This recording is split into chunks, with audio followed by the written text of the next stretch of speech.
لیکن یہ صورتحال نہیں ہے۔ آیت 2 صرف ارام اور اسرائیل کے درمیان الحاق کے متعلق بتاتی ہے۔ داؤد کے گھرانے آحاز اب داؤد کے گھرانہ سے وعدوں کا مختار اور نمائندہ ہے۔ شعریہ شوب عبرانی لفظ بامینی بقیہ واپس آئے گا، یہ نام دوسری بار نہیں لیا گیا، لیکن ملاحظہ ہو تفسیر 8ویں باب کی 18 آیت، اوپر کے تالاب سے جیون چشمہ سے اوپر کے یعنی بالا تالاب کی طرف لایا جاتا تھا۔ آحاز اس پانی کی فراہمی کا معائنہ کر رہا ہے جو محاصرہ کے دوران کافی اہم تھا۔ آیات 4 اور 5، خداوند کا کلمہ یہ ہے کہ آحاز خود کے نہ دھمکی کے حوالہ اور سپرد کرے اور نہ اشوریوں کے روبرو خود کو حوالے کرے، گو اس کے مشاہرین نے اسے مؤخر الذکر راستہ پر عمل کرنے کا مشورہ دیا۔ موجودہ دھمکی تھوڑے ہی عرصہ میں ختم ہو جائے گی۔ ملاحظہ ہو 8واں باب پہلی آیت سے 4 آیت، مت ڈر کے مخصوص الفاظ اسرائیل کی مقدس جنگ کی روایت سے آتے ہیں۔ ملاحظہ فرمائے تثنیہ شرح 20 باب 3 سے 4 آیت، لیکن اشعیاء داؤد کی شاہی نسل اور خدا کے منصوبہ میں یروشلم کی خصوصی حیثیت اور مقام کے بارے میں سوچتا ہے۔ آیت نمبر 6، طوبیل کے بیٹے یقیناً وہ جو آحاز کی نسبت اشوری مخالف حکمت عملیوں کو اپنا سکے، لیکن اس کے علاوہ اس حوالہ کے ساتھ غیر یقینی ہیں۔ آیت نمبر 7، یہ قائم نہ رہے گا۔ اس دعویٰ کی بنیاد یہ ہے کہ ارام اسرائیل جنگی حکمت عملی صرف انسانی مشاورت ہے۔ آیت نمبر 5 میں عبرانی لفظ یاس جو نیست ہو جاتا ہے اور نہ ٹھہرے گا، 8ویں باب کی 10ویں آیت، جبکہ خداوند کا اپنا منصوبہ ہے جو یقیناً پورا ہوگا، 5 باب 12، 19، 14، 24 آیت۔ آیت نمبر 8، غالباً یہ تجویز کیا جا رہا ہے کہ خداوند کے ذریعے چنا گیا یروشلم یہودا کا سر ہے، اور کہ خداوند یا آحاز جو داؤد کی شاہی نسل کا نمائندہ ہے یروشلم کا سربراہ ہے۔ آیت نمبر 9، یہ عبرانی زبان میں الفاظ کا ادبی کھیل ہے۔ عبرانی لفظ امان کے مختلف معنی میں ایک معنی قائم رہنا کے ہیں، اور یہ ظاہر کرتا ہے کہ جب تک آحاز مدد کے لیے خداوند کی طرف رجوع لانے میں مستحکم ایمان کا اظہار نہیں کرتا، اس وقت تک وہ قائم نہیں رہ پائے گا۔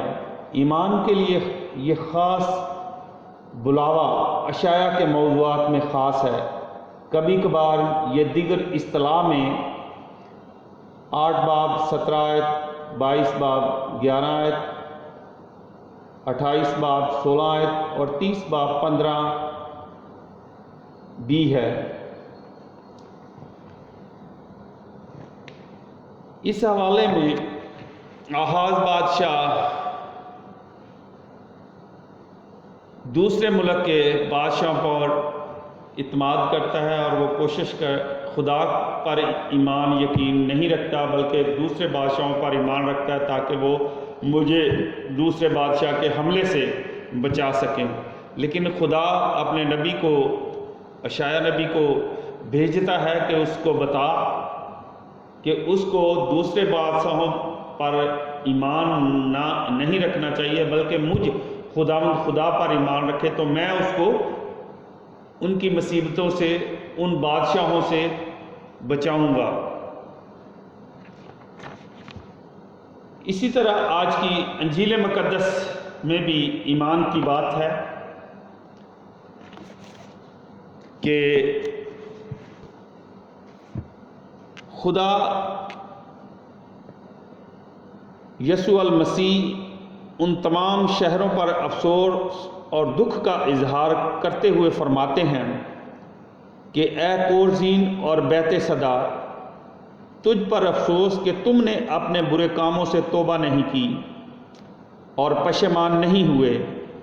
اتنے معجزوں اور اچھے کاموں کے باوجود بھی تمہارے سخت دل نرم نہیں ہوئے۔ اگر یہ معجزے سدوم اور عمورہ میں کیے جاتے تو وہ کب کے توبہ کر لیتے اور خداوند کی طرف رجوع لے آتے۔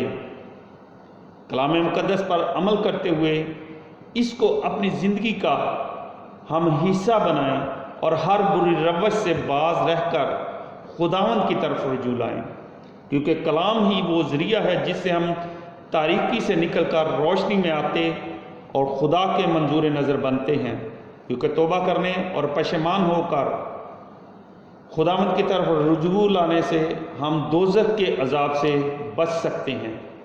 یہی نئی زندگی ہے جس کے لیے خداوند یسوع ہر روز ہمیں بلاتے ہیں۔ مسیح خداوند یسوع مسیح فرماتے ہیں کہ اپنے ہمسائے کو اپنی مانند پیار کر۔ خدا کے بڑے بڑے کرشمے دیکھ کر بھی اکثر لوگ بے اعتقادی اور بے صبری کا مظاہرہ کرتے ہیں۔ مسیح خداوند کے زمانے کے یہودیوں کا رویہ بھی ایسا ہی تھا۔ خداوند یسوع مسیح نے بیماروں کو شفا دی، اندھوں کو روشنی، کوڑیوں کو پاک صاف کیا اور مردے زندہ کیے، لیکن یہودی پھر بھی خداوند یسوع مسیح کے خلاف کڑکڑاتے رہے۔ آئیں خدا سے ایمان کی دولت مانگیں اور خداوند یسوع مسیح کے اوپر ایمان رکھیں۔ خدا ہی ہم سب کو دکھوں، تکلیفوں، پریشانیوں، مصیبتوں سے نکال سکتا ہے، جس طرح اس نے بنی اسرائیل قوم کو غلامی سے نکالا اور وعدے کی سرزمین میں لے گیا۔ اسی طرح خدا ہم سے محبت کرتا ہے اور اس نے ہم کو اپنے بیٹے کے وسیلے سے گناہوں سے بچایا ہے۔ وہ ہم سے محبت کرتا ہے اور وہ چاہتا ہے کہ ہم اس پر ایمان رکھیں۔ کسی بادشاہ پر، کسی پیر پر، کسی مرشد پر، کسی غیر معبود پر ایمان نہ رکھیں، بلکہ اس قادر مطلق خدا پر جو الفا اور اومیگا ہے، جو ابتدا اور انتہا ہے، وہ جس نے اندھوں کو آنکھیں دی، کوڑیوں کو پاک صاف کیا، مردوں کو زندہ کیا، اس پر ایمان رکھیں تو تمام پریشانیاں ہم سے دور چلی جائیں گی۔ پریشانیاں میں گھبرانا نہیں چاہیے، پشیمان نہیں ہونا چاہیے کہ ہم کیا کریں گے، وہ ہم کو تباہ اور برباد کر دیں گے۔ نہیں، جس کے ساتھ خدا ہے اس کو کوئی تباہ اور برباد نہیں کر سکتا۔ اس لیے ہمیں اپنی زندگی کا مالک خداوند یسوع مسیح پر ایمان رکھنا چاہیے، اسی سے مانگنا چاہیے۔ وہی ہم کو پرووائڈ کرتا ہے۔ خدا ہم سب کو عقل دانائی فہم بخشے کہ ہم خدا کے بیٹے خداوند یسوع مسیح پر، جو ہم سب کی خاطر عرش کو چھوڑ کر فرش پر آیا اور ہم سب کے دکھوں کو ختم کرنے کے لیے اس نے اپنی جان بہائی تاکہ ہم گناہوں کی دلدل سے نکل سکیں۔ خدا ہم سب کو ایمان کی مضبوطی بخشے تاکہ ہم اس کے کلام پر ہمیشہ عمل پیرا رہ سکیں۔ خدا ہم کو عقل دانائی فہم بخشے تاکہ اس کے کلام کو اچھے طریقے سے پڑھیں، اس کو سنیں اور اس پر عمل پیرا ہوں۔ خدا ہم سب کے ساتھ رہے۔ اپنے خادم ریورنڈ فادر ڈاکٹر اسٹیفن صدیق کو اجازت دیں۔ نیکسٹ اسٹڈی کے ساتھ دوبارہ آپ کی خدمت میں حاضر ہوں گے۔ خدا ہم سب کے ساتھ عبدالآباد رہے۔ آمین۔ خدا باپ، بیٹے، روح القدس کے نام سے آمین۔